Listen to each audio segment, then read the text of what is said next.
Assalamualaikum warahmatullahi wabarakatuh. Perkenalkan, nama saya Zaki Khairul Iman dan saya Mega Krismiati. Kami di sini akan mempresentasikan hasil kerja kami tentang studi kasus sistem informasi PT Berbagi Rezeki. Sejarah PT Berbagi Rezeki, perusahaan yang bergerak dalam bidang kontraktor dan mekanikal elektrikal memproduksi air minum dalam kemasan yang bermerek dagang Aides, berdiri pada tahun 2018. Perusahaan tersebut memberikan pelayanan terbaik kepada konsumen dan aman dikonsumsi karena diproduksi menggunakan mesin-mesin modern, tenaga kerja handal, dan tidak merusak lingkungan. PT Berbagi Rezeki produksi air minum dalam kemasan Aides sudah mendapat izin dari Departemen Perdagangan dan Perindustrian dengan memproduksi benar-benar bebas dari bakteri berbahaya dan menghasilkan air yang higienis. Latar belakang data dan aplikasi yang digunakan, maka relationship antar data modelisasikan seperti file-file database yang saling terkait bagi para user. Akan mudah dalam pengambilan, manipulasi, atau penyimpanan data. Dalam program tersebut, untuk mengambil, mengupdate, dan menambah atau menghapus data di dalam database, dan terdapat juga proses batch on dan online dan mixed. Ada sebuah merek air minum dalam kemasan yang diproduksi oleh PT Berbagi Rezeki. Ades juga memproduksi berbagai macam kemasan seperti kemasan 240 ml, kemasan botol 600 ml, kemasan botol 1 liter, dan kemasan galon 3,8 liter. Ades juga perlu dipromosikan melalui media seperti TV maupun internet agar lebih dikenal dan tidak memakan tenaga, waktu, dan biaya. Membantu perusahaan mengolah data dengan hasil yang cepat, tepat, dan akurat. Tujuan PT Berbagi Rezeki: 1. Mengetahui kinerja perusahaan yang dilakukan oleh PT Berbagi Rezeki.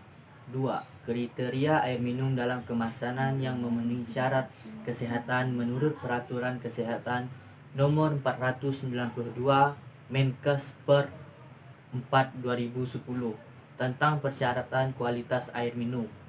Yang ketiga, untuk mengetahui dalam pemasaran dan citra merek produk terhadap keputusan pembelian produk. Yang keempat, mengecek kualitas produksi air dalam kemasan sebelum dipasarkan. Ruang lingkup PT Berbagi Rezeki berdiri pada tahun 2018. Perusahaan bermula dari usaha rumahan, kemudian menjadi CP dengan memproduksi las, bubut, dan jasa konduksi yang semakin berkembang dan berubah menjadi PT. PT Berbagi Rezeki produksi air minum dalam kemasan Aides, berdiri dengan izin dari Departemen Perdagangan dan Perindustrian. PT Berbagi Rezeki projectnya yaitu start, kemudian penentuan harga, kemudian riset produk, kemudian pengembangan produk, kemudian produk diproduksi. Produk diproduksi menyatakan ya untuk penentuan harga.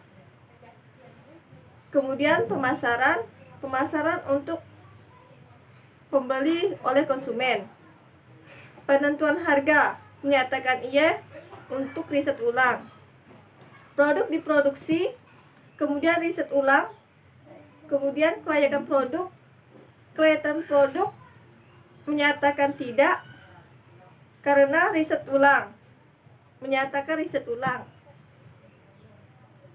Habis itu riset ulang, kelayakan produk, dan finish. Proses bisnis PT Berbagi Rezeki. 1. PT Berbagi Rezeki yang bergerak dalam bidang kontraktor dan mekanikal elektrikal yang memproduksi air minum dalam kemasan yang bermerek dagang Aides yang telah disepakati oleh perusahaan dengan memberikan pelayanan yang terbaik kepada konsumen.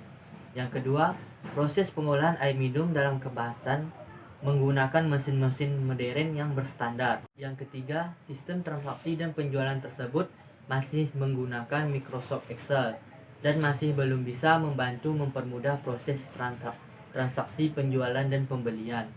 Yang keempat, pemesanan juga dilakukan secara manual dengan panggilan telepon atau menggunakan formulir kertas. Konsumen juga bisa memesan air minum dengan melalui telepon, fax, dan formulir kertas. Permasalahan dan tantangan yang dihadapi oleh PT Berbagi Rezeki. 1. Permasalahan masih dilakukan secara manual melalui telepon, fax, dan formulir. Penyebab terjadi hal tersebut adalah harus mengikuti perkembangan teknologi untuk kerugian seperti tidak adanya tanda notifikasi. Yang kedua, metode yang dipakai oleh perusahaan yang tidak efisien. Penyebab terjadinya hal tersebut adalah masih menggunakan secara manual. Bentuk kerugian berupa memakan waktu, tenaga, dan biaya. Yang ketiga, sistem penjualan masih menggunakan Microsoft Excel. Penyebab terjadinya hal tersebut adalah banyak yang belum bisa mengoperasikannya. Bentuk kerugian berupa menyebabkan salah ketik dan terhapusnya data. Deskripsi sistem.